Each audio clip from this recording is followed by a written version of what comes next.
It's the MLB season preview and also a preview of opening day. Who does this? We do. Diamond Diehards is on.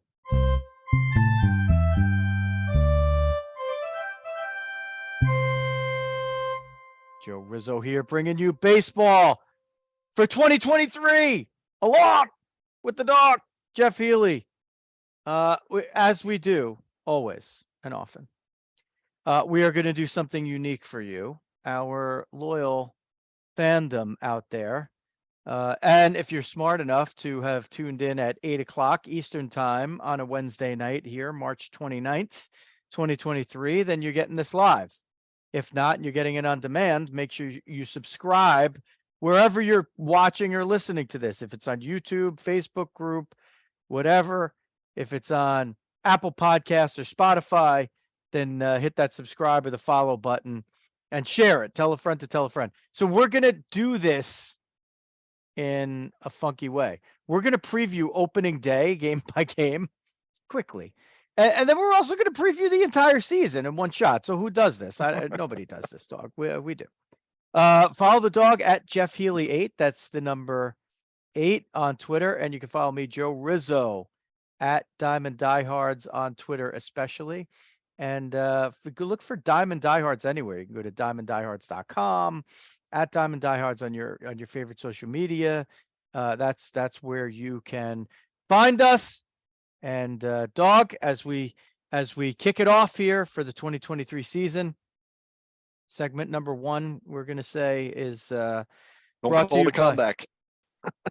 Yeah. Segment number 1, we're going to say is brought to you by Big Ed's Car Wash, Fair Lawn, New Jersey. If you're in the Bergen or Passaic County areas and you need to clean your ride, then go to Big Ed's at 17-16 River Road in Fair Lawn, New Jersey, 118-foot tunnel. Everything's clean and green. Big Ed's Car Wash. Tell them Diamond Diehards sent you.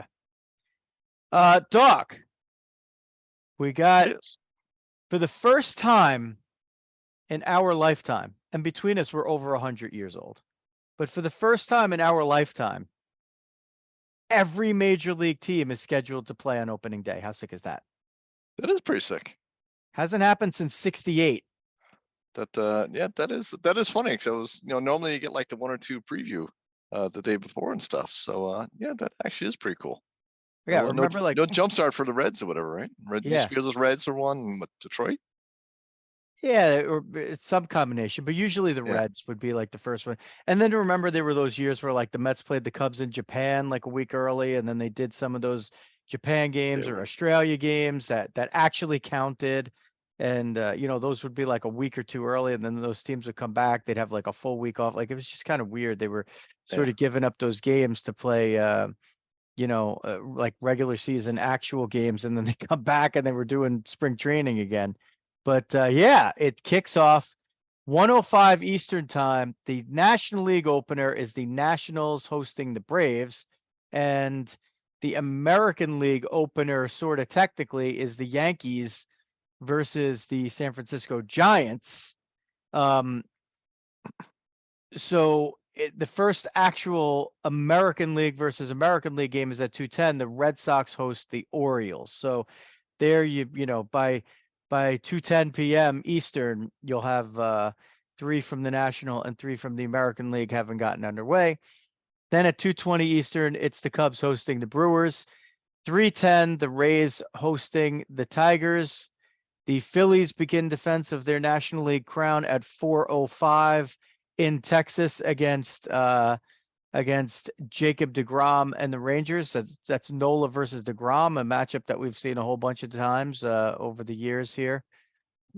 Reds don't start till 4:10 Eastern, dog. They host the Pirates.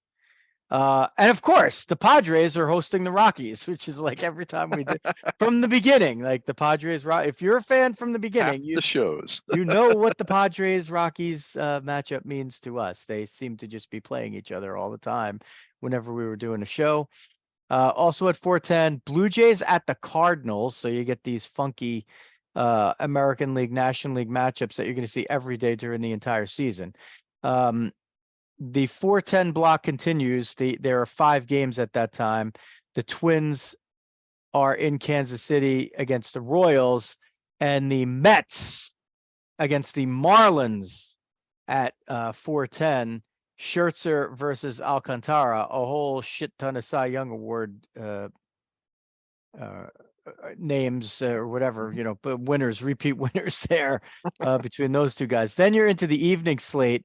The White Sox at the Astros. That's the only game at 7 in like the 7 o'clock. It's the only game from 4:10 Eastern till 10:07 Eastern. The White Sox Astro game. So everybody else is during the day.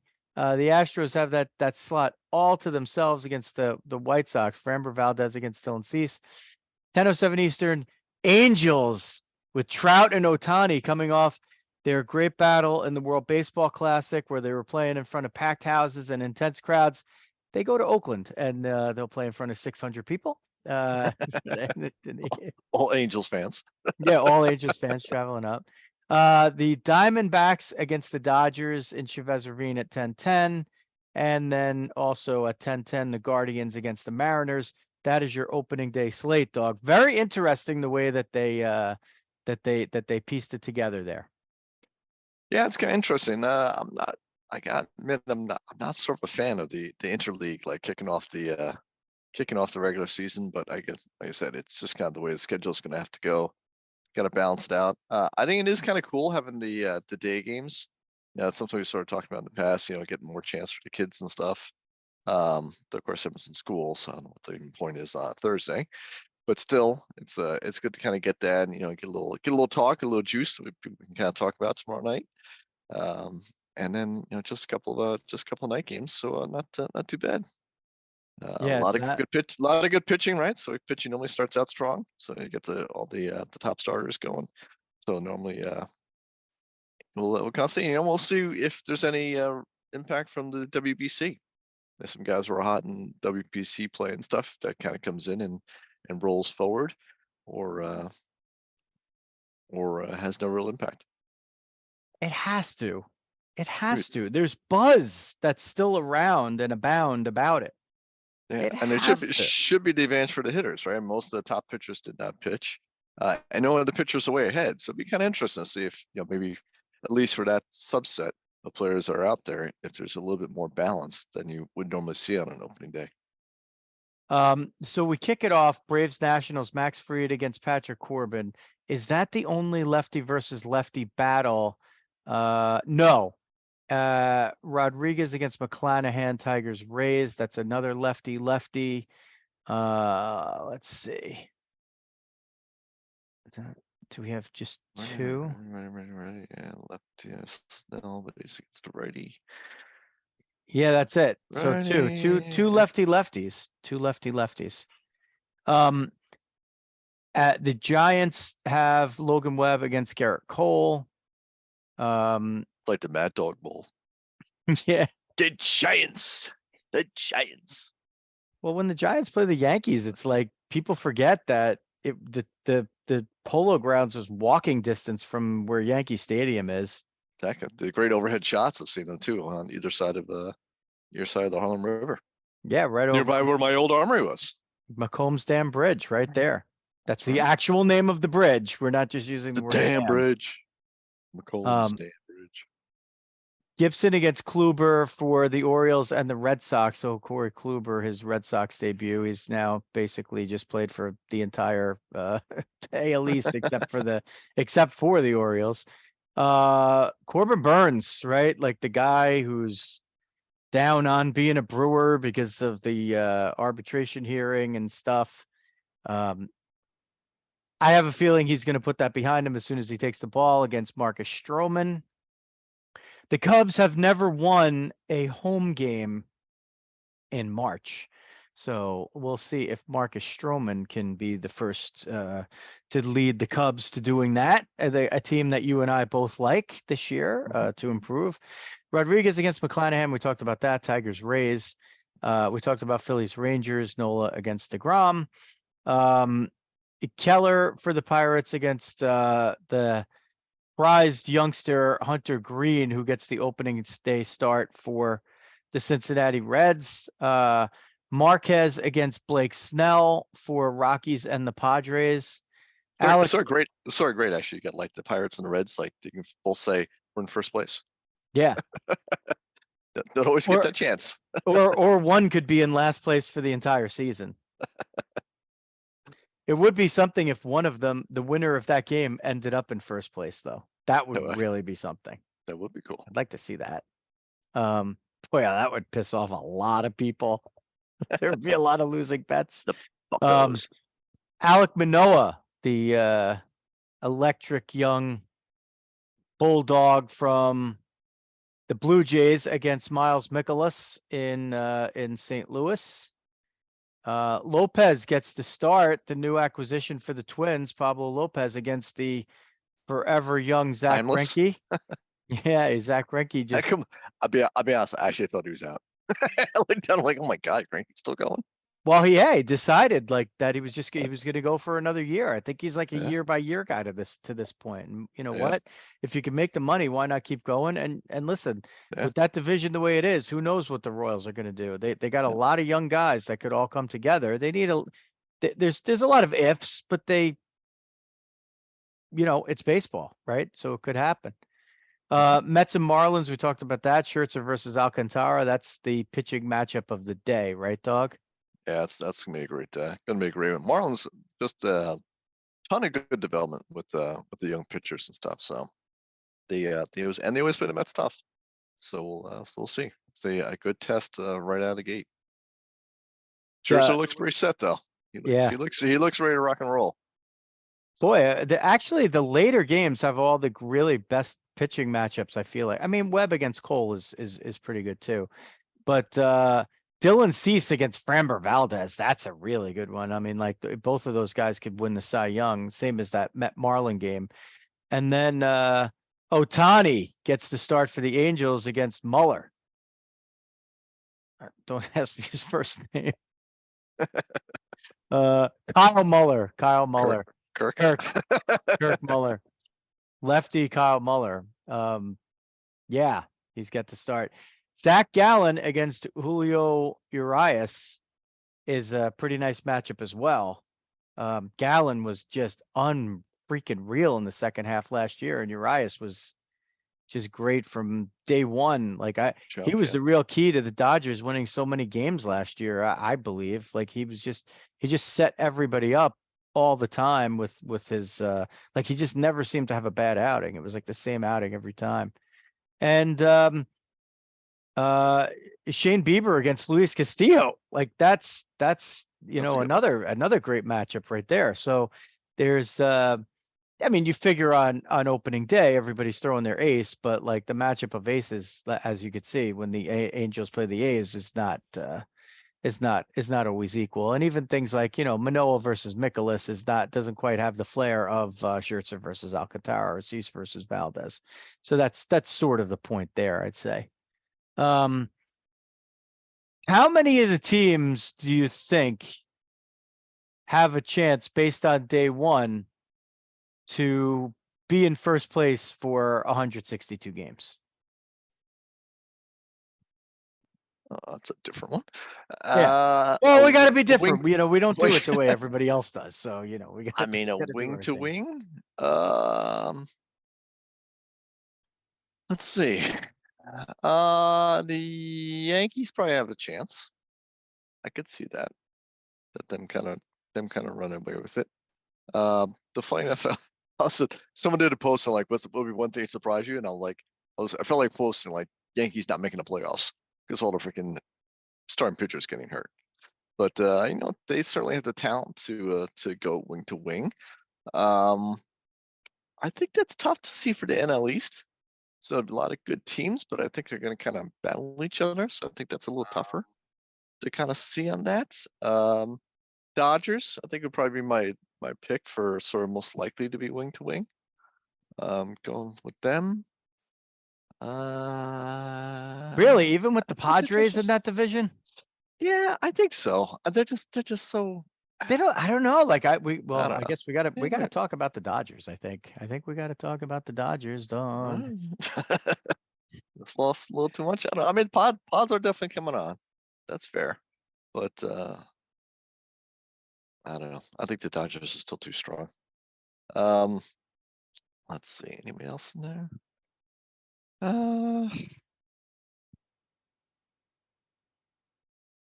don't know about the Astros. I don't think the Astros will be one.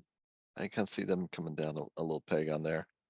Yeah, I'm trying to think some of the other guys here. I don't know. I think that's about it, man. I think it's actually I think it's a pretty even Steven sort of year. I don't know if there's gonna be that many. And I think the ones that are best are actually kind of mostly locked in the East again. So I think those guys will tend to kind of neutralize each other, and there's gonna be not that many with sort of top team and weak division, I think. What say you, Riz? But the thing is, like, you got to look at the opening day slate and be like, well, I think they're going to run away with the division, but are they going to win on opening day and win the division and be in for? That's why the Astros are tough, because like they have a tough first game and they don't have Altuve until June. So you kind of figure that like they're still going to be the favorite as long as they're playing okay. But I gotta say, if you're rolling the dice, and I'm gambling. I'm a gambling man by nature. You got to say the Angels have a shot. Because they start out with the A's. They have the most overlapped pitching matchup. You have Ohtani, who's already in like Ohtani's coming out, and whatever his pitch count is, he's throwing that many scoreless innings, or he's not allowed more than a run in 5 innings or whatever, right? Whatever he can get. So they got a great chance of winning on opening day. They're probably going to be one of the biggest favorites as a result. Then you have the Astros, who are missing Altuve for a couple of months. So that gives the Angels maybe a chance to get off to a fast start. We talked to our pal Ray Montgomery, the Angels bench coach, and go back and check out that episode where we talked about the potential for the slingshot, where the Angels, go from a team that you're like, wow, they have some talent. They haven't been able to put it together. They haven't had the pitching, whatever. But like when it comes together, it's going to be boom, right? And you kind of like, they're the team that people are looking at because you had the whole Trout Ohtani thing going on, right? And like Ohtani is now, I guess he's now singing for a supper, which is a really scary thought. Yeah, what yeah. this guy's gonna put up? This guy's already like ridiculous MVP, and now he's playing for, I don't know, equity stake in the team. I don't know if it's even a contract. He's I think he's gonna first $500 million guy. Oh yeah. Well, I mean, maybe Soto is going to beat him there, but he'll exceed whatever Soto gets, I would think.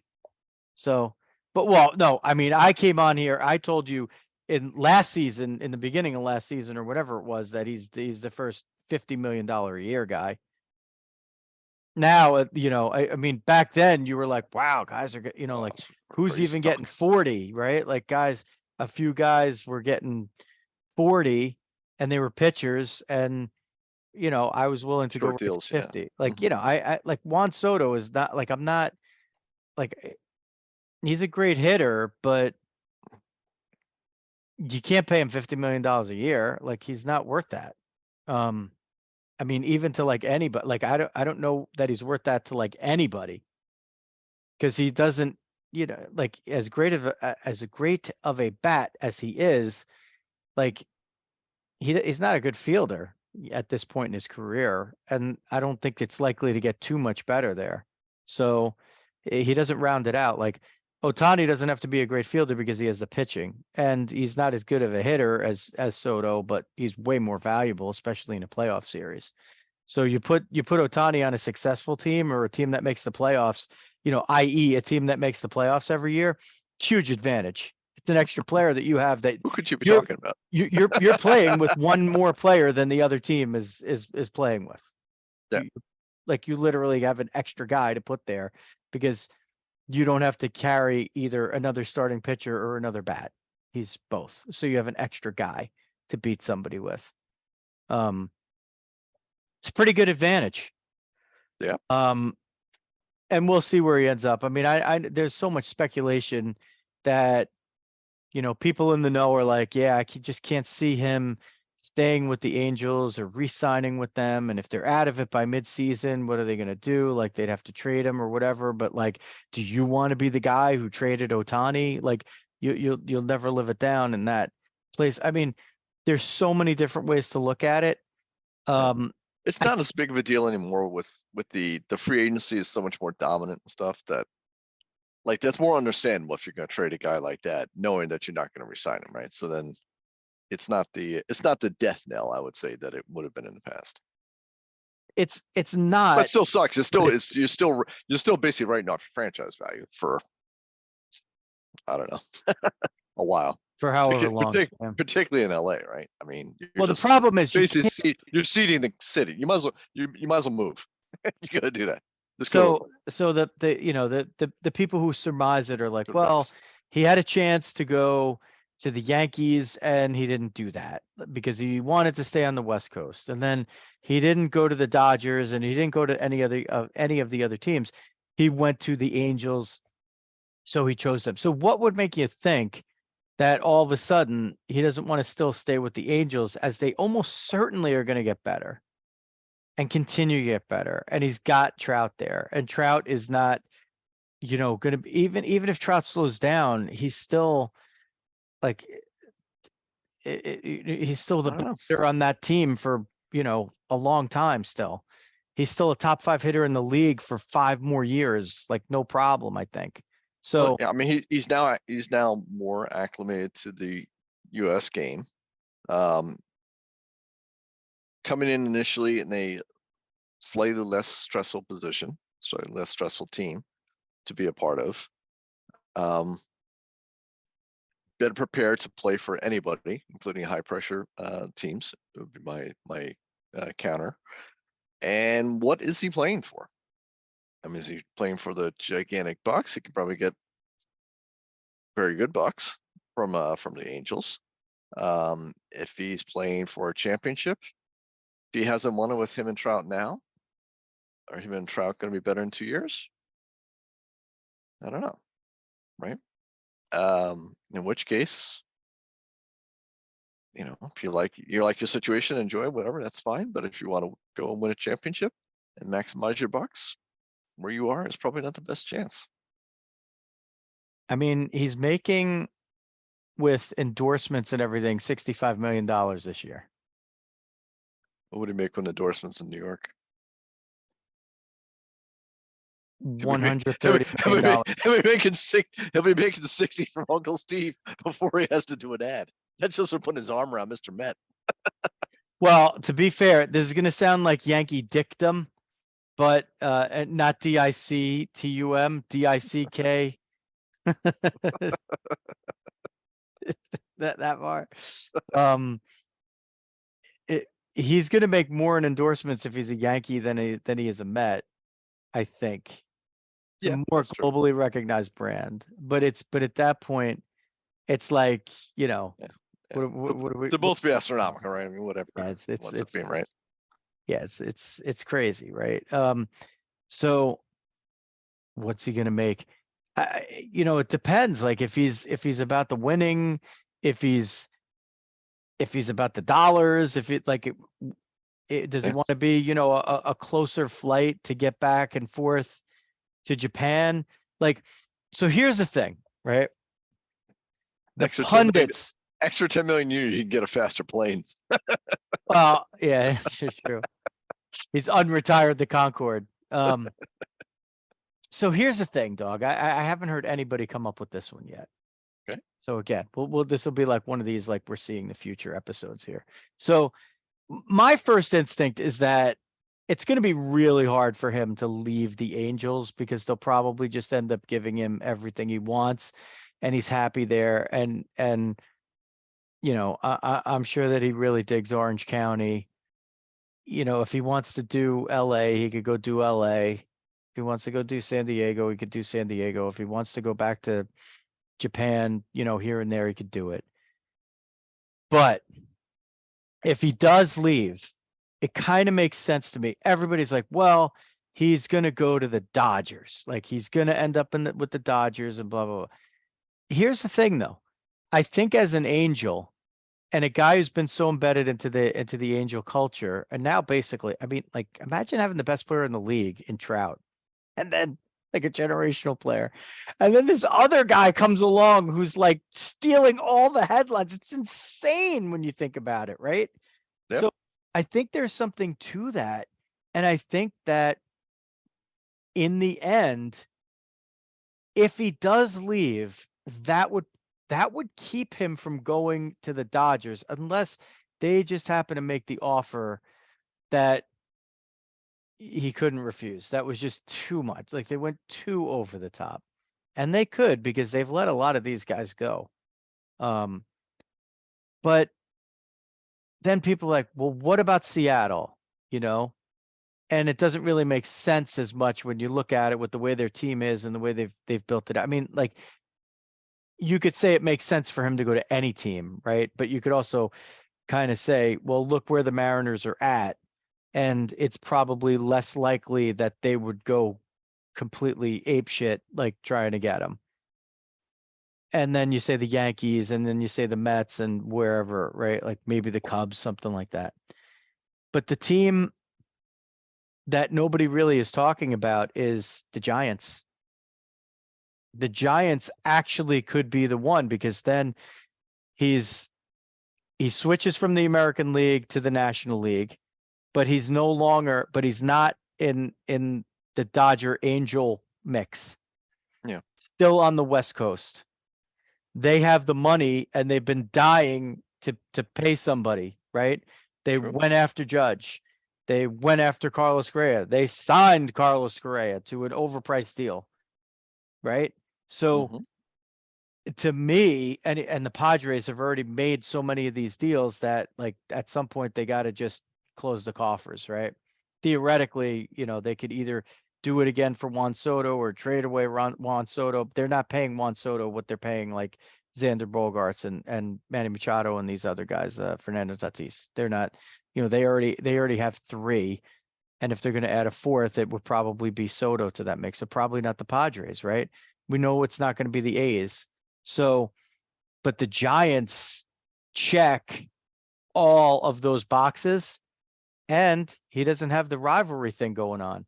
So my first guess and my first instinct is that he stays with Anaheim, and that if he does leave, I say he ends up in San Francisco. That's my call out. Okay. I mean, I guess to me, the counter is, again, sort of like what's his driver. So if it's, I just want to stay on the West Coast, I'm comfortable there. Okay, checks that block. Ridiculous bucks. Let's just assume that's going to get checked at whichever one he goes for, and team that can afford it, probably, right? The downer on that one is, does he win with it? And like, and it's that, like, why go to the Giants and be the also ran versus just staying with the Angels, who you're comfortable with the best player, who you're now tied with like forever after that at bat, right?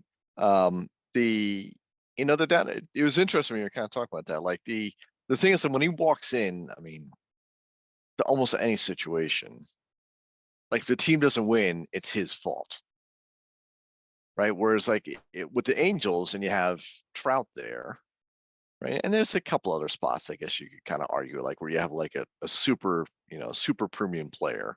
So it's not just him at the very, very top of it. But clearly for the Giants, he would be. And, is that putting too much pressure on you? Like that was sort of the interesting one, like, Trout and that, him and Judge, right? So, generational talents and stuff like that around it. If he goes to another team that doesn't have that, A, does he win, and B, does he set himself up to just be like dogged out when they don't achieve after he's half the payroll and they get 5 more wins? Dawg, this segment brought to you by the Mascolo Group, serving all of your real estate needs in the Northern and Pascack Valley and all of Northern New Jersey. Of course, because we're talking about real estate. Ohtani, where's he going to end up? When he does that, if he ends up in Yankee pinstripes or Mets orange and blue, and he decides to pick up a residence in North Jersey, for sure he'll be using the Mascolo Group. So it's the unofficial realtor of Shohei Ohtani. Call 201-615-3665 or go to GaryMascolo.com for more information if you're looking to get into the Bergen County area here or anywhere in North Jersey, or if you're looking to get out, or if you're looking to rent, you're looking to be a renter, whatever it is. Mascolo Group, the way to go. And as we do with all of our advertisers, if you go to the description of this episode, you can get the information that we're talking about. You don't have to sit there and hit pause or anything and go back. You can do that if you want, but all the phone numbers, all the links and everything are always in there for every episode. So check out the Mascolo Group for your real estate needs. You will not be disappointed with Michele and Gary. All right, Dawg. We sort of without a rundown, not the fancy rundown that we did for the Mike Puma show here, which if you haven't checked it out and you're a Met fan, you got to go check that out. Mike Puma, the New York Post Mets beat writer, was on with us on the previous episode. So anything you need to know about the Mets, you got to listen to that for your season prep. You could listen. Well, you have the 1:00 games on Thursday. Then you turn the volume off and listen to that episode. That'll get you through as you prepare for the Met first pitch at 4:10. No rain delay because it's a retractable dome down there in Miami, so no rain delay. We talk about the Angels, and we've led ourselves here talking about Ohtani into sort of previewing how we think the season might go. So why don't we just stay right there and do the Western divisions first, Dawg? Why don't we talk about the AL West? It's a little unconventional. You know, most of our fans probably are more interested in the AL East than the NL East, but tough shit. We're doing it this way because we love you. How about that? Always thinking about him. Always thinking about him. There we go. Yeah. We're always setting up our audience for success by hitting them with bricks, essentially. We assault them. Yeah, assaulting the audience. So we got. I'm sorry. We got NL West going. I'm trying to keep up here as usual. Let's do the AL West. Let's do the AL AL West. Okay, let's go to the AL West first. West. All right, so let's see. Angels, Astros, Athletics, Mariners, and the Rangers. I think I'm trying to remember my picks. I can't even remember them. So, for that, yeah, I mean, you have the sort of questions coming in, right? Rangers with DeGrom coming in there. Do they take that jump that they're looking to hopefully do with adding a talent like that? They've been continuing to add big free agent names last couple of years. Do they finally get pushed over the top on there? Mariners, the young up and coming team that really was driving hard in the second half on there. So again, looking solid there. Athletics, happy to be there. Trevor May, $7 million. I think the second highest paid player on the team. Good luck, Oakland. Altuve's injured, kind of bringing the Astros maybe back down to reality a little bit. I think that was one that they're coming in looking to be the strongest, and then obviously the Angels sitting right up top. So I mean, if you're the Angels right now with Altuve coming out, you got to feel pretty good. But that does seem kind of interesting. I think that division is really kind of tightened up, and it should be fairly nip and tuck. So we did this is like the extension of our over-unders episode, I think. So yeah. I'm saying that the Altuve injury does cost the Astros a little bit of real estate because he kind of is the straw that stirs the drink over there. And then he's not going to be back till June. And even when he does come back, you have an expectation that he's going to be Altuve, but you don't really know, right?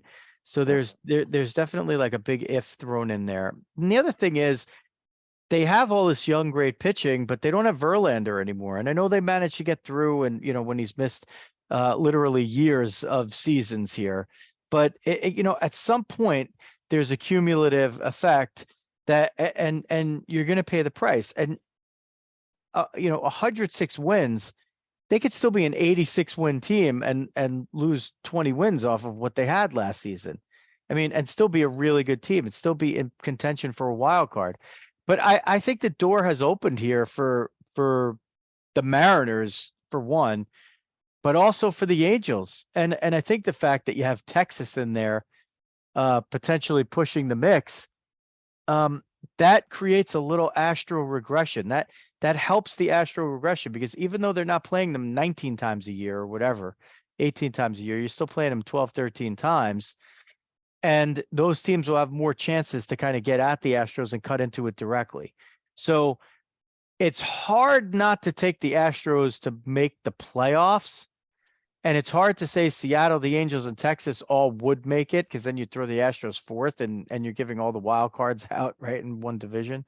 But I think they get got this year. And I'm going to say I want to take the Angels. I really do. But Seattle does make a lot more sense when you just kind of take a little bit of the emotion out of it and the attachment. Yep. Seattle makes a lot more sense. Seattle could make up that gap. And they don't need to make up that much. They still won 90 games last season. So if they can get to 96, that's not a huge jump. And if the Astros come back to the pack a little bit, that's them there for the taking.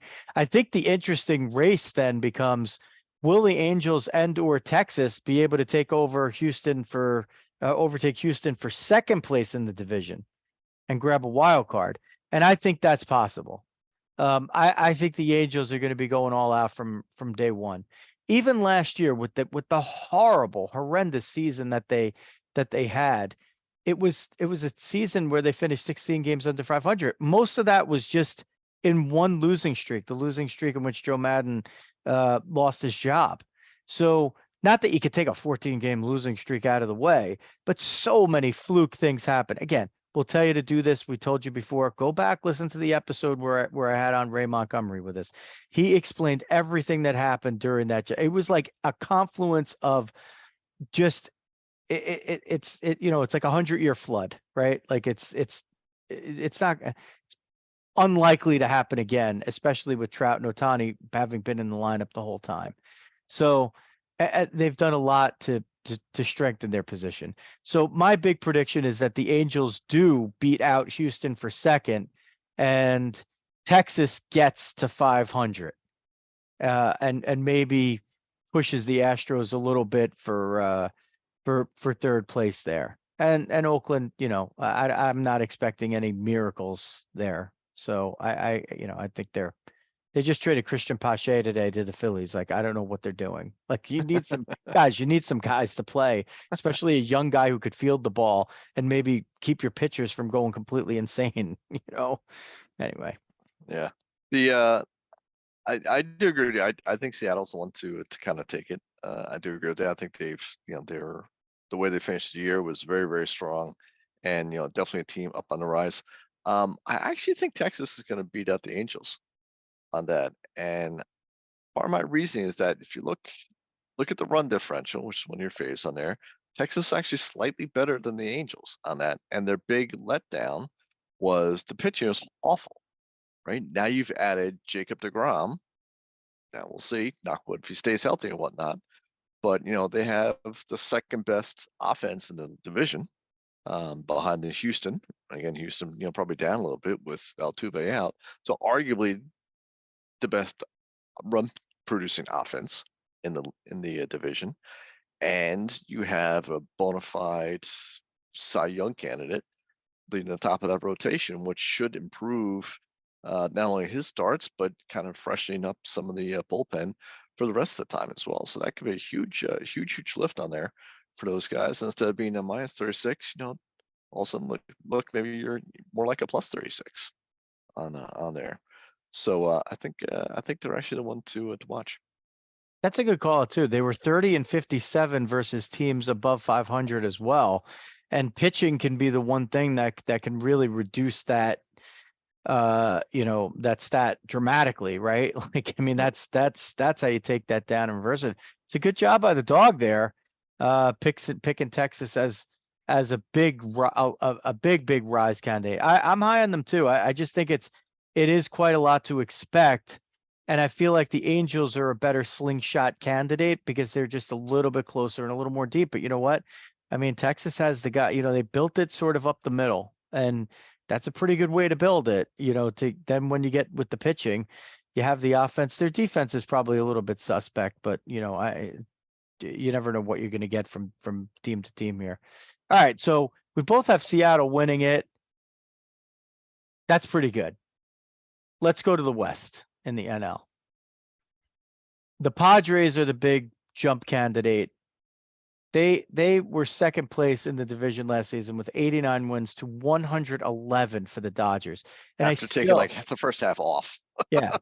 But I don't, the Dodgers run differential was plus 334, which is insane. I don't know how they were that good last year. Like I kept looking at it. I looked at the roster. I'm like, it's really good, but it doesn't look like 111 good.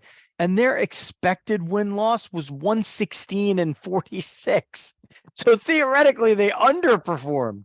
They just didn't give up runs. I know. 513. That's just sick. It's sick. There's nothing no other word for it. Yeah. And they didn't even seem fully healthy the whole year, but it's like whoever they plugged in was just great. So if you're figuring that despite all the losses and, no Walker Buehler, that they could keep doing that, then their runs scored, which was also absurd at 847. They were the only team that topped 800, right? In the National League, they were for sure. The Yankees got to 807. Yankees, yeah. Yeah. But other than that, it wasn't close. You're taking away Trey Turner. You took away Corey Seager. Now you're taking away Trey Turner. Then you have Gavin Lux to play short. He's gone for the year. Now you're piecing guys around. You let Bellinger walk. Well, he wasn't giving you the MVP bat, but he still gave you top flight defense in center field. Now it's Trace Thompson that's there. Well, Trace Thompson has so far been best known in his career for being Klay Thompson's brother or Michael Thompson's son. And those guys are NBA guys. They're not baseball players. So you sort of have that. He's now your new center fielder, and he's been, basically a journeyman. Now, granted, he looked great last year. But you're filling holes up the middle now. What's Max Muncy doing? I mean, you still got Will Smith behind the plate. You still got Urias and Gonsolin's going to start the season on the DL. Dustin May's back. I mean, there are a lot of questions with the Dodgers, but even with those questions, it's like they were so good last year. If they win 20 less games, they still win 91. Are they gonna be 20 less wins than last year? I mean, does it fall apart that quickly? I don't know. I mean, the Giants won 107 games 2 years ago, and they were 81-81 last year.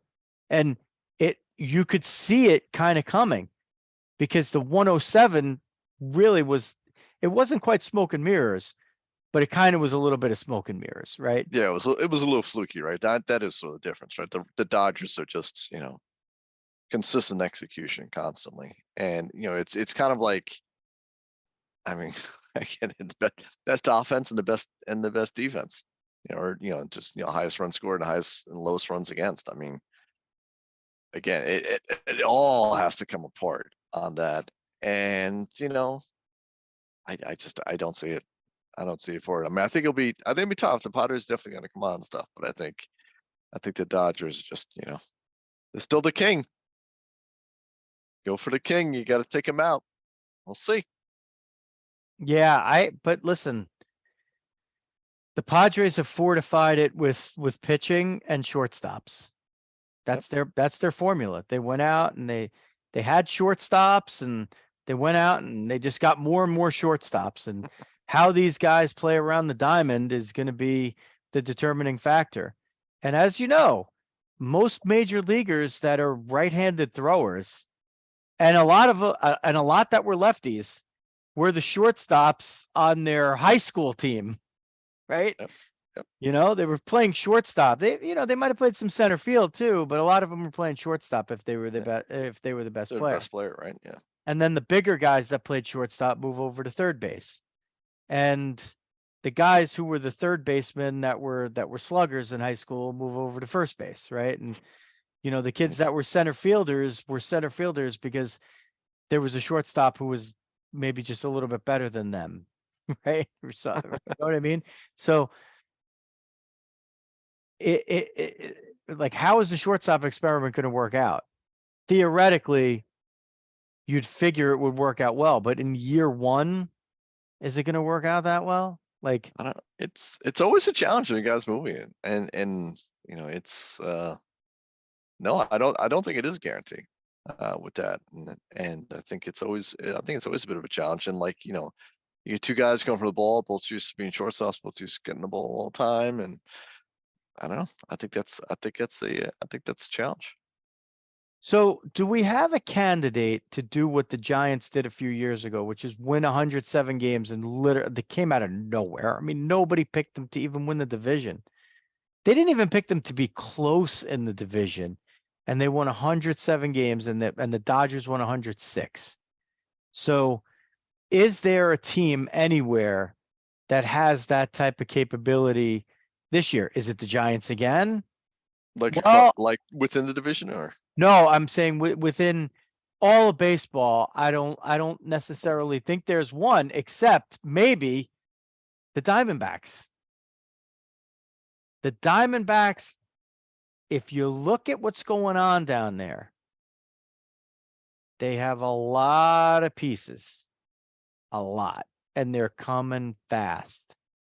Now, this could be one of those deals where, it takes a while to develop. It could also be one of those where they're a fast team. They have some real good pitching, especially on the front line. They have a ton of prospects that they could use if they're in contention and they want to say, you know what, let's fortify this thing. Let's take a shot at it right now. And they have the first year of the new rules. To me, that's a key. The first year of the new rules is the time when if you start figuring it out from the beginning, you can beat teams that haven't caught on yet. And I think speed and putting the ball in play and playing a bit of small ball combined with the pitching, I think you have a chance to stun some teams. Now, what I would really probably like to do or to have done before I kind of just made that statement was see what the Diamondback schedule is for like the first month of the season. And if they're playing, the A's and the Rockies and the Reds and the Pirates and the Nationals, maybe they run out to a 20-6 start and they see if they could front run it. So no, I don't think that the Diamondbacks are going to win the division, but if there was a quote unquote a team that could just freak like the Giants did a few years ago, I think it might be Arizona. You're obviously doing that as a shout out to super fan of the show. Boomer Hilbert reporting from Arizona.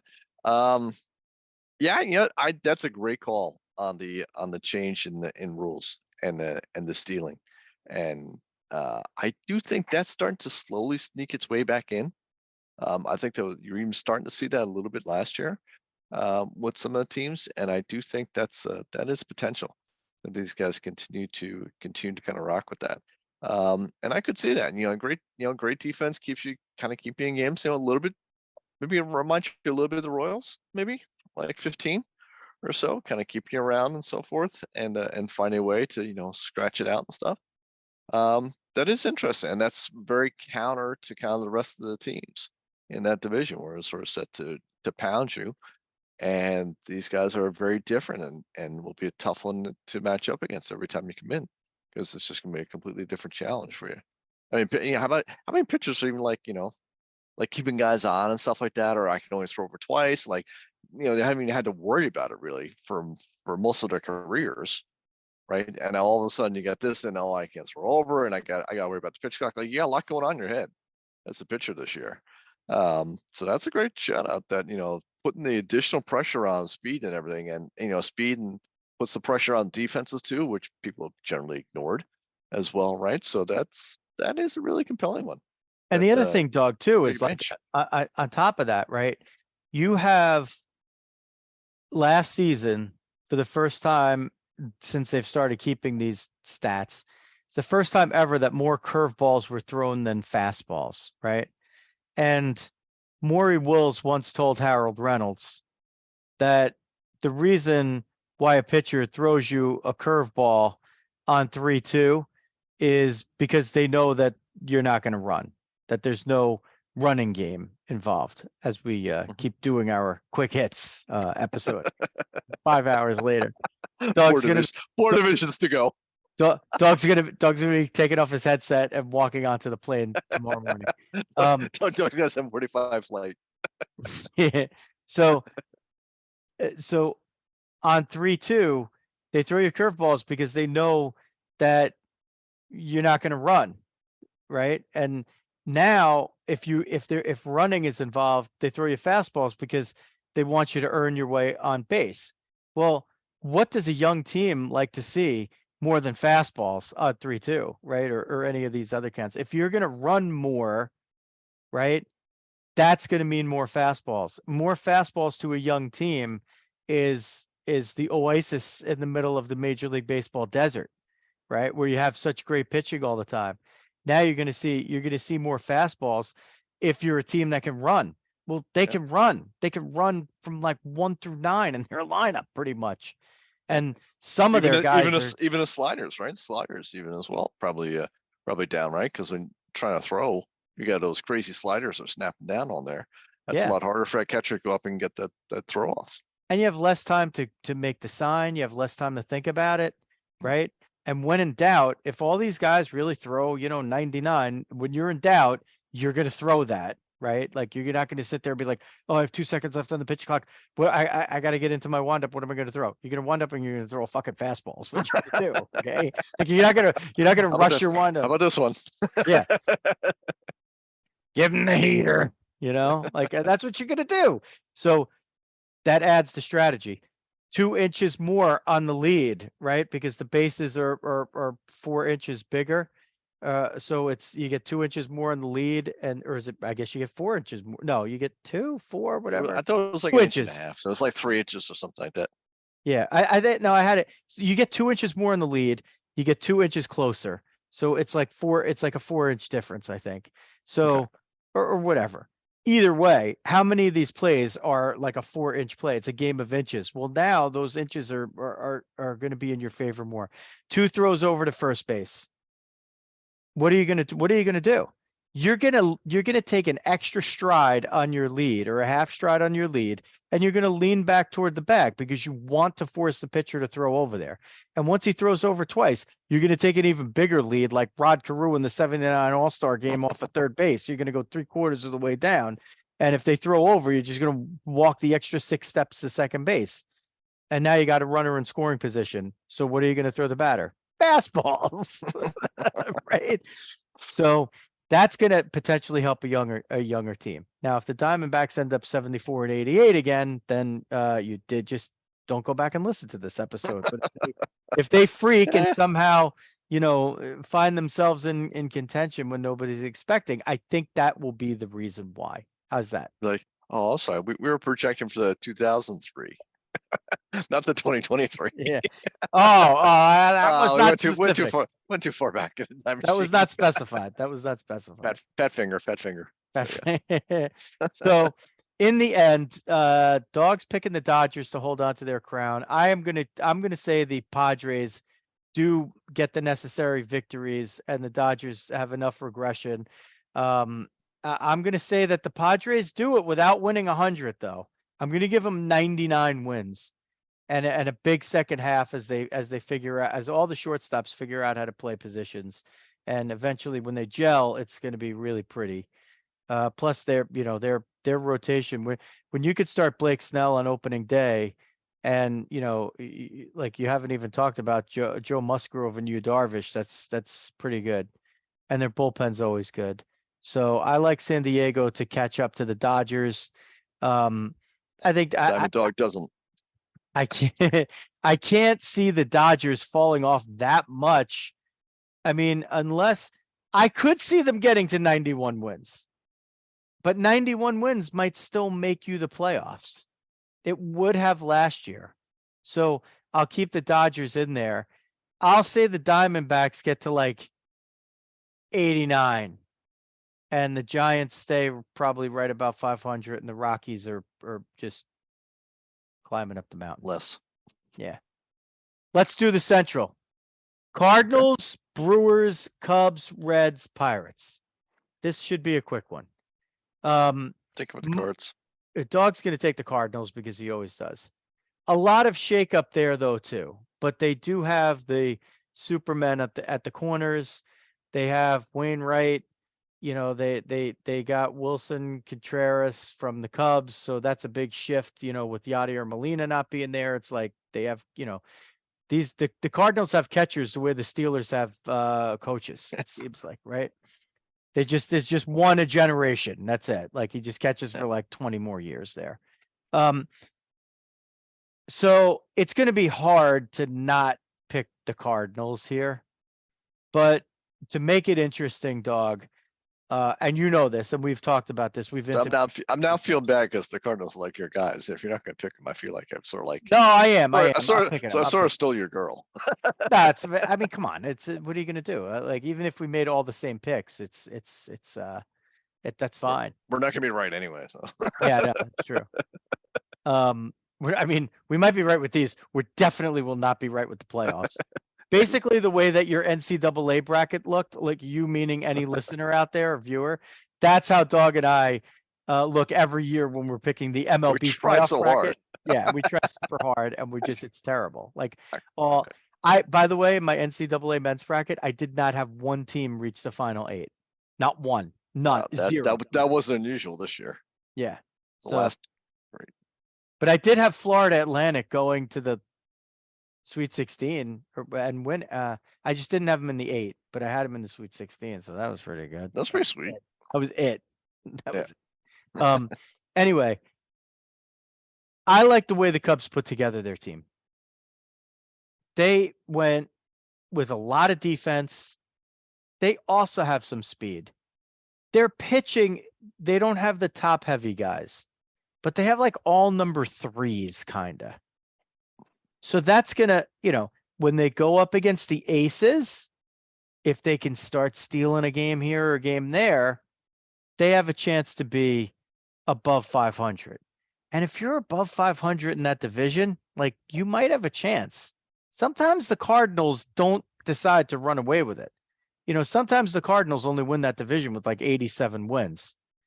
So I could see a scenario where the Cubs just, you know, win all these 2-1, 3-2, 4-3 games with their defense and some of their speed. And again, they to me, they're going to have to play it the way Arizona's playing it.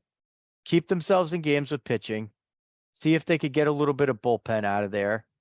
And, you know, I mean, Dansby Swanson and Nico Horner up the middle. I mean, Nico Horner was like a Gold Glove level shortstop last year. Now he's moving to second base, and they just extended him today, I think. Cody Bellinger, like if the guy hits anything, he's still probably in a top 5 defensive center fielder in the league. So if he hits, it's all just a bonus. Suzuki's gotta come back from that first year that he had, and I know he's got an oblique at the moment. I think he's going to be good. I feel like a lot of these Japanese players right now have a lot of good momentum, even though he was not there at the World Baseball Classic, but they were holding up his jersey. They wanted him to be there. I think that good feeling stuff carries over. You know, Ian Happ's a very solid player as well in left field. Like they have a lot of tools there. So my sort of prediction for this division is the Cardinals will win it, but the Cubs will push them. They'll exceed Milwaukee for second.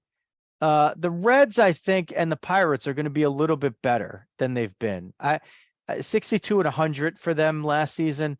I think we're going to see a little improvement there. I think they closed the pack a little bit here, and both probably by about the same margin. Like I see them being 70 win teams this year instead of 62 type win teams. That's the Central for me. What about the AL Central, Dog?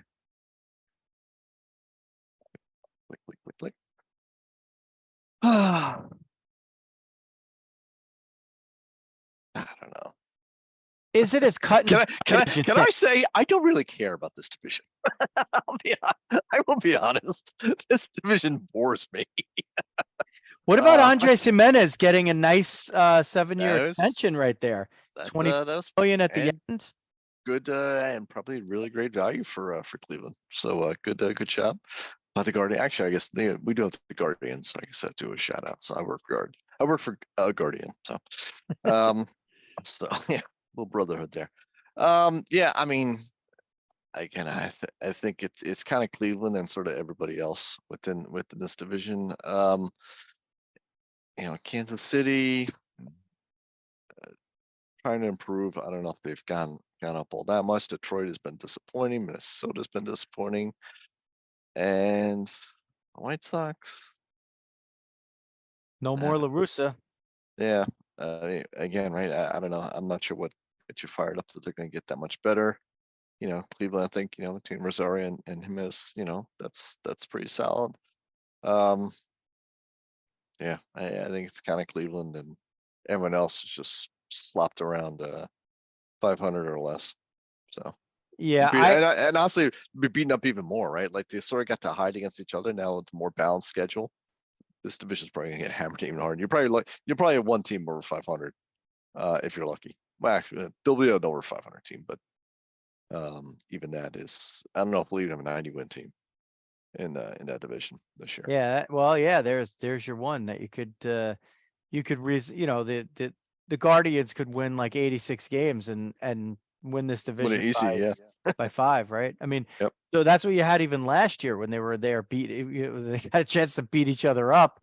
They were, the White Sox were 81 and 81. The Guardians were 92 and 70, and then you're down to the Twins at 78 and 84. Now, the interesting thing that you didn't do here was you didn't rate the Twins as a potential jump candidate because of their numbers. So they were plus 12 run difference, which equated to an expected win loss of 82 and 80, and they were 78 and 84. They've added pitching. They bring back Correa, who's now set there. And they add a few other pieces. So they're going to be my move candidate. I see them. I see them in a battle with Cleveland, and I think one of them gets to like 86 wins and the other gets to like 85 and throw it up in the air. I think they go right down to the end. The Tigers. Here's a great stat for you. Just looking on here real quick for the AL Central last year. So against over 500 teams, Cleveland was 34 and 34, and that's the best. And that really says it all for that division. Wow, they suck. They're about to say they're gonna have a lot of over 500 teams going to come strolling into that division or playing those guys this year. A good pull on Minnesota though. Correa coming in actually is a big boost for them. Well, he's full time now. Like last year, he just felt like a part timer there, Yeah. But they liked him, and I think he, like listen, he had to at some point he had to just put, ink on a contract that would dry before somebody could pull it away from him. As I said, put his foot down while he still can. Yeah. Wow. My God. Rough one. That's a stretch. Oh, like a 5-hour pregame stretch before every game. He'll have your back. A lot of Carlos Correa love there. Coming from the Yankee fan, it's expected. Coming from the Met fan, wow. Wow, the fuck are you talking about, Healy? You got off easy. It did you a favor. So yeah, they're a good jump candidate. They could definitely make up that gap. The Tigers disappoint me. I felt that they were going to come on here like a couple of years ago, but they do not have it together. The Royals are much closer to having it together, so they'll be my other jump candidate. I think the Tigers at 66 and 96. I think they lose 100. I think they actually regress a little bit. I just I don't. It just hasn't been working out for them. That's a good call. AL East. You want to do A? We'll do AL East and we'll finish with the NL. Sure. you know, the chic thing now is just to pick the Blue Jays, and you know, you see the Yankees injuries and all the pitching. Um, they still won this game by won this division by 7 games last season, and that was over Toronto. And Tampa got the wild card with 86 wins. Baltimore clocked in at 83, and then the Red Sox were 78 and 84.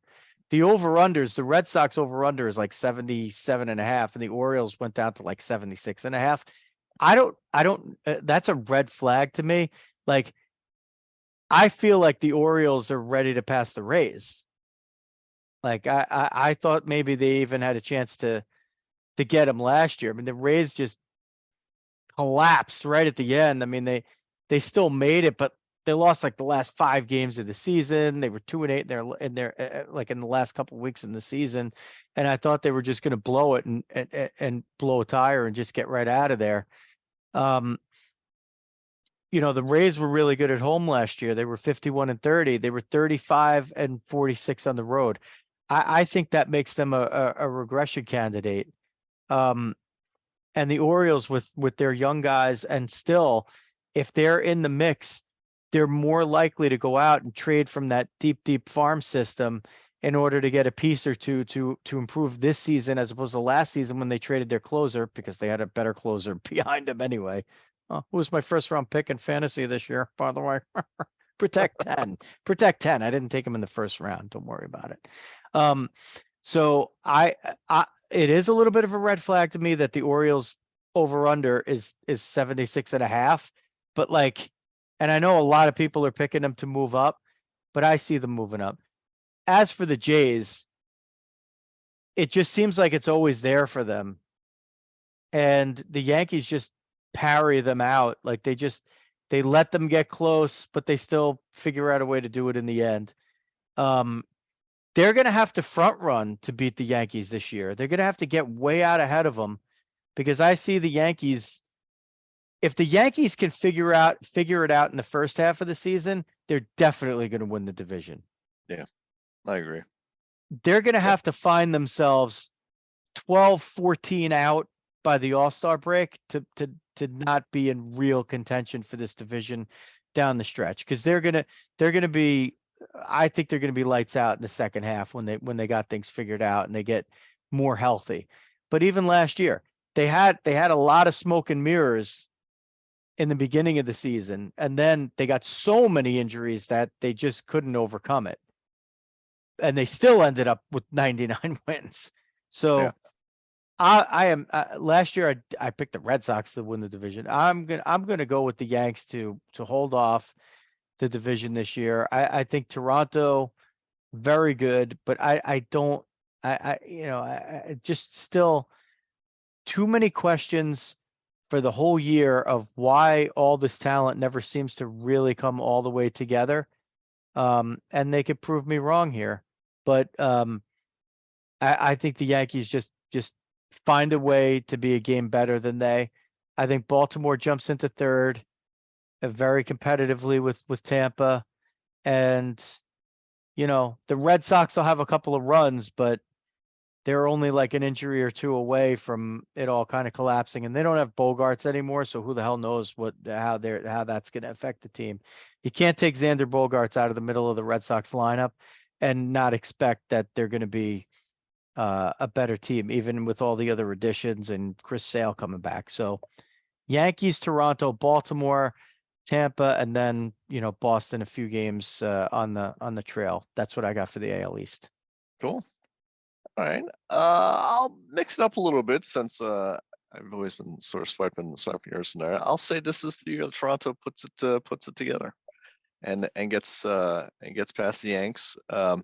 Again, highlighting similar sorts of thing. I think just the injuries with the Yanks puts them in a tough spot with the starting rotation wise. And I think Toronto has added enough pieces at this point that they can kind of put it together just enough and get them going. I will say, I think for the division as a whole, I'll do a shout out that I think the whole division's over 500. It's a balanced schedule on there. So I think Boston gets a little bit better, and a bunch of teams duking it out, kind of mid 80s to low 90s, and really 2 through 5 will be up in the air into September.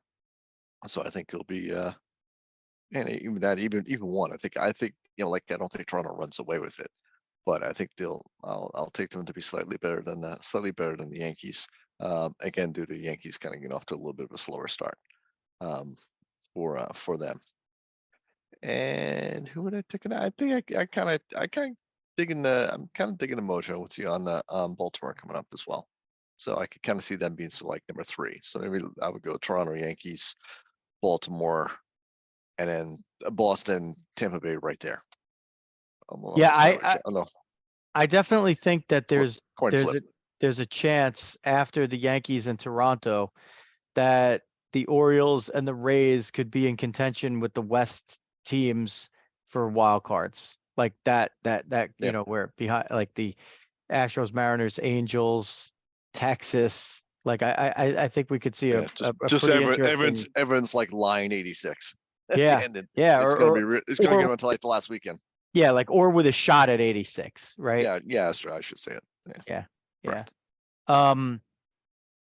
AL is a wrap now. So the last division we have, and that'll wrap up the NL, which is the NL East.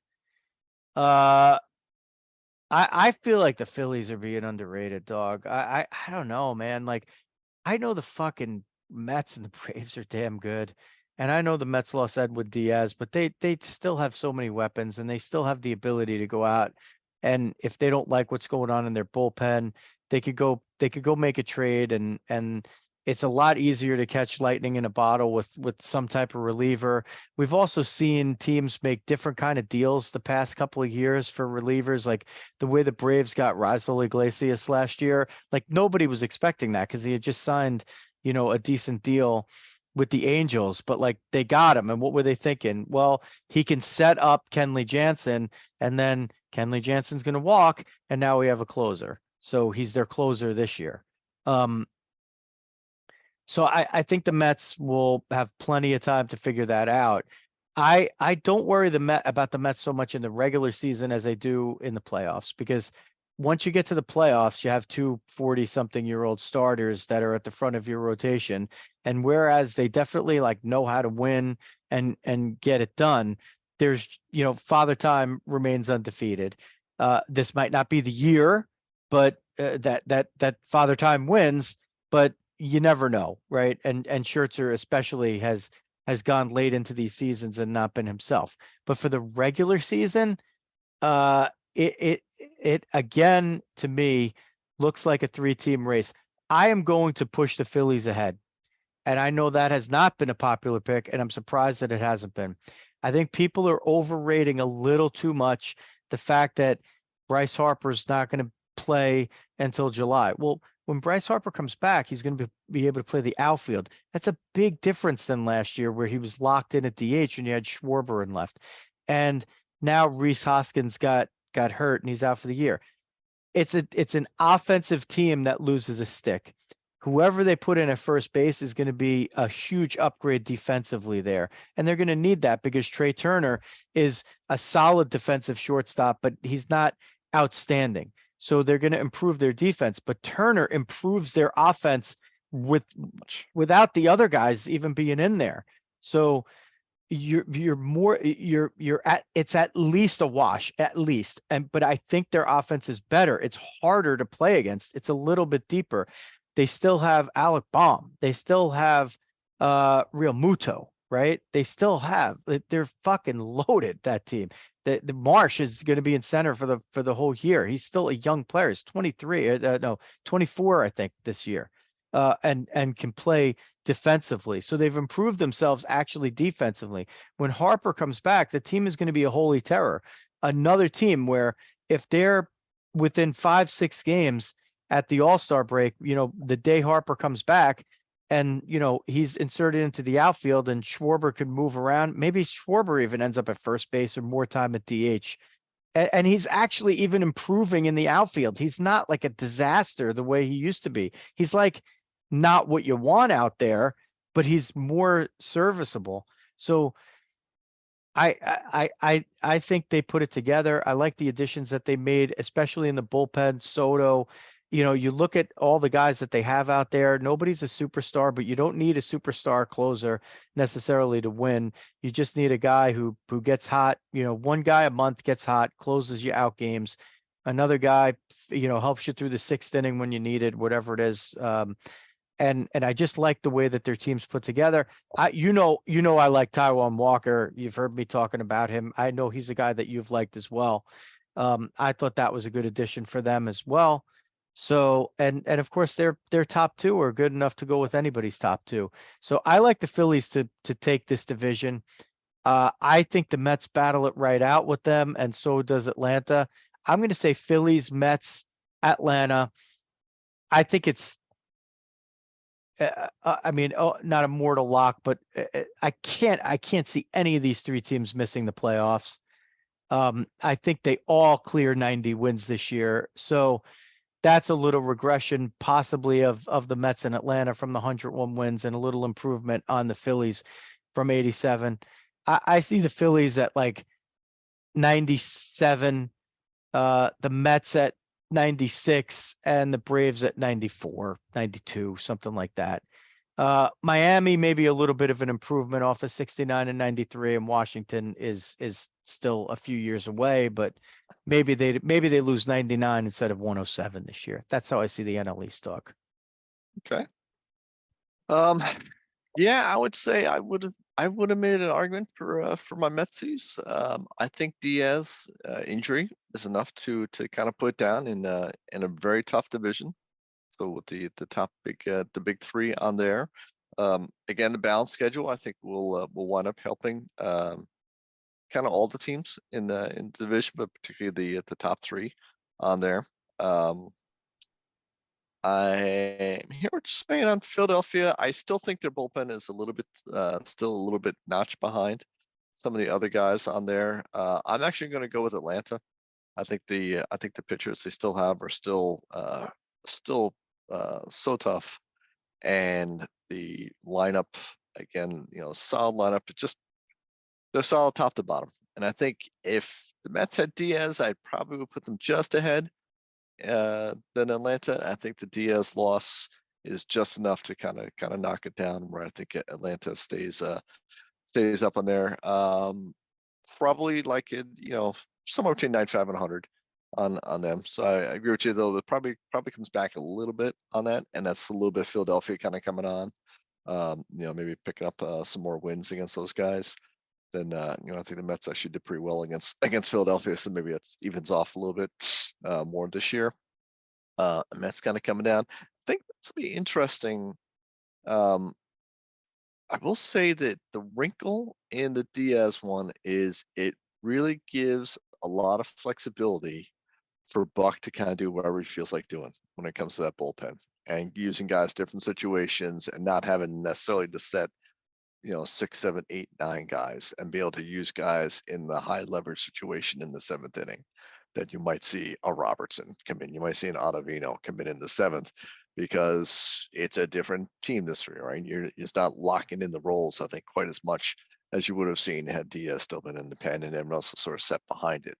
I think it's more matchup versus matchup. So we'll see. So maybe the Bucks' flexibility and managing prowess is enough to maybe eat up a game or two that they give away from not having Diaz to close it out in the back half. Well, that being said, I think they are going to come that game or two back, and that will be just a little bit shy on Atlanta. And I do think Philly's better. I think they're a sort of lower 90s win team. Again, I still think their bullpen is going to want to cost them on some of those. I think you could identify. I think Taijuan Walker is probably the key to that team, right? So if he's really solid and gives them a top 3, that really changes the dynamic versus the top 2 and then a couple other guys. He threw to like a mid-4s ERA, which is fine, and that's it. You'll get some decent wins, but that may not necessarily take the pressure off the bullpen and stuff for the 4th and 5th starters kind of come along, right? Whereas if he's more like the Taijuan Walker, like the 3 type ERA, that really changes the Phillies, and I think that puts them ahead of the Braves and the Metsies. I think the Quintana loss is a big sneaky loss for the Mets as well. I think he was going to be a guy who really lengthened that rotation, and kind of gave the Mets, more opportunity to skip starts, stretch guys out a little bit, take a little bit easier on Verlander and so forth, going through the season. And I think they kind of lose a little bit of that too. So I think that will also wind up coming back to kind of bite the Mets a little bit. You kind of, and Miami, I always pick Miami to get better with the pitching and stuff, and I think they'll kind of come through.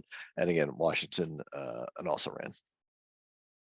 you kind of made me think about something too with the Mets. I think the rules changes favor them, even though they're like I talked about a speed team or whatever, which I don't think you classify the Mets necessarily. They have speed. They have some good base runners in the lineup, but they're not a speed. They're not as fast a team as like Arizona, which is like every guy. But all these rules changes to me favor they're right in Buck Showalter's wheelhouse, because it doesn't matter what the rules changes are. It matters that he's examining every scenario with regard to the rules changes and how to be prepared on day one to take full advantage of all this stuff. So I think that makes the Mets an exciting team, especially because Buck is going to dick around with these rules and the rules changes, and these guys are going to have wrinkles day one. What you didn't necessarily have to see it in spring training games, okay? On backfields, they are working on this stuff with the Mets. Buck Showalter has always done something in his spring training. He always, every single day, he has the players choose like some obscure rule and they practice it. And it happened, I think, on the first game last year, right? Like I forget exactly what it was. It was the appeal play, right? Like where he had somebody take off on the appeal play because he couldn't really get caught. Like or instead of, if you steal and the pitcher steps off to throw to try to get you, then you can't appeal or something can't like appeal. that. It was something weird like that. Yeah. And he ended up being safe anyway. Yeah. So it was like a double win. It was like a double That's win. right. But it's heads up ball, like stuff like that Buck is going to do. So if there's an advantage to be had by there being 4 less inches from base to base, or if there's an advantage to be had defensively by not being able to fully employ the shift a certain way, like let's see if Buck against a left-handed pull hitter takes the left fielder and puts him where the second baseman used to play for the shift and plays 2 outfielders a lot. Let's see if that happens, right? Or maybe that's not the wrinkle. Maybe he comes up with something else. He will. I don't know what it is, Dawg. I know he's going to come up with it, and I know that's an interesting one actually. Like with it, especially with the lefty, like you could throw Kana over there and have Nimmo and Marte as the 2 fielders. So a pretty good range out there. Yeah. To potentially kind of cover it. Interesting. And then the shortstop could just play straight away, right? I mean, I know a lot of guys have been hitting balls up the middle more in this spring, because you keep seeing pitchers getting hit or jumping out of the way of balls. So hitters are starting to hit back up the middle again. Except for Verlander. Get drilled 3 times. Yeah, well, I mean, but think about it, right? Like guys are not trying to, time his fastball and pull it. They just can try to put it in play, right? Like he doesn't throw quite as hard as he did 6 years ago, but he still has the movement, right? So he doesn't have to throw it as hard because he can put it anywhere he wants. But I can tell you that. I can tell you that the Mets are going to be prepared on day one. And if you're a Met fan, that, hopefully can help you overcome the loss of the exciting Diaz and the excitement that you get. Like we talked about, it's 2-1 in the 5th inning and you're like, Diaz. How are we going to get to Diaz? But they'll be ready. Buck is going to come up with something. He will have it on game 1. He will have it in game 1. He will have something for you in game 1 with these rules. I guarantee it. Should we wrap it up, Dawg? We got to think so. give props. Gatto Acupuncture and Wellness in Glen Rock, New Jersey. Book online at gattoacu.com, GATTOACU.com, or call 551-212-3 845. If you're a pitcher and you've been hit by a comebacker, go talk to Dr. Melissa. She will guarantee to heal you up quick. And if you want to get word out about our predictions, and you want to do printing and promotional items to talk about Diamond Diehards or whatever your business is or whatever your event is, go to fmsgraphics.com, a family-run, family-owned business for the last 50 plus years. fmsgraphics.com for all your printing and promotional needs. Dawg, I just got back. I was on a plane for the first time since 2019. Went down to the greater Orlando area for a little softball with the Ramapo girls. Kind of a fun thing. Got a little burnt on the neck, but other than that, mostly unscathed. Got it repping Ramapo softball there a little bit for Like the the green. girls. Coach White and Coach Durando and Coach Galenius and the girls over there. Looking forward to another good season, and working on it with Lou Rizzo. She's not quite had the bat in midseason form, but two for 6 with a walk down in Florida. So got a little action in there. There you go. But yeah, I don't know. We were starting to talk about this before the show, and I was like, wait, because I got a story for you. And now I can't remember what the hell we were talking about. And I was saving it for the damn show. What was it? Oh boy. Oh boy. Oh boy. Oh boy. Dadgummit, I Dawg. was asking about work. It was something about work. Oh yeah, you're right. It was about work. Work. Yeah, it was about work. Not fun work like this. It was work. Yeah, like work. I can't. Oh yeah, I got it. Oh, what a job by Dawg. Okay. Sometimes I listen to the pregame. So I was off from work for 3 work days.